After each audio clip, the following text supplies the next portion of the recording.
Well, former NYS Deputy Director General Adan Harakhe and Chair of the Tender Committee at the Devolution Ministry, that's Hassan Noor, have emerged from hiding and straight to court where they denied the corruption charges. The two had earlier been arrested by EACC detectives and taken to Integrity Center after failing to appear in court last Friday to face charges over irregular procurements at the NYS. Sheila Sandeo has more.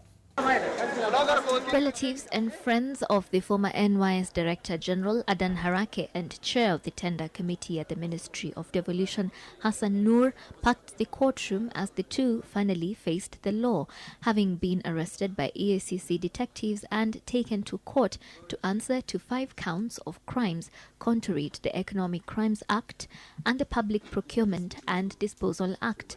They had been charged with conspiracy to commit an economic crime, fraudulent practice in procurement, abuse of office, and willful failure to comply with the law relating to procurement. A part of what they have to answer to are procurement irregularities in the award of tenders for the supply and delivery of training materials at the NYS.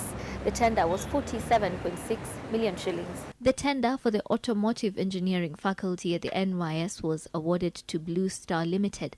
Harakhe and Noor were meant to be among 24 people, including former PS at the Devolution Ministry, Peter Mangiti, and other members of the Ministerial Tender Committee who were charged on Friday for failing to adhere to procurement laws during the award of their tender, but they were a no-show. 16 of the 24 accused who were present in court Friday denied similar charges and were released on cash bail terms ranging from between 250,000 shillings to 1 million shillings. The Anti-Corruption Court today lifted the arrest warrant it had issued Friday against Adan Harakhe and Hassan Noor. They were released on a bond of 3 million shillings or a 1 million shillings cash bail. The DPP had listed Adan Harakhe as a prosecution witness, but he would later change his mind and in a letter to the EACC dated the 4th of November directed that he, among others who had previously recorded statements as witnesses, do so as suspects.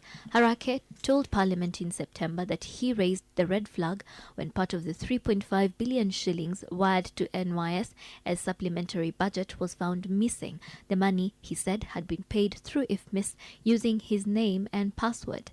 Hassan Noor, who is also a former provincial commissioner, has been given the blessings of the Garre Council of Elders to be the next Mandara governor. His supporters came to court to show solidarity. The case will be mentioned on the 9th of December. Sheila Sandeo, NTV.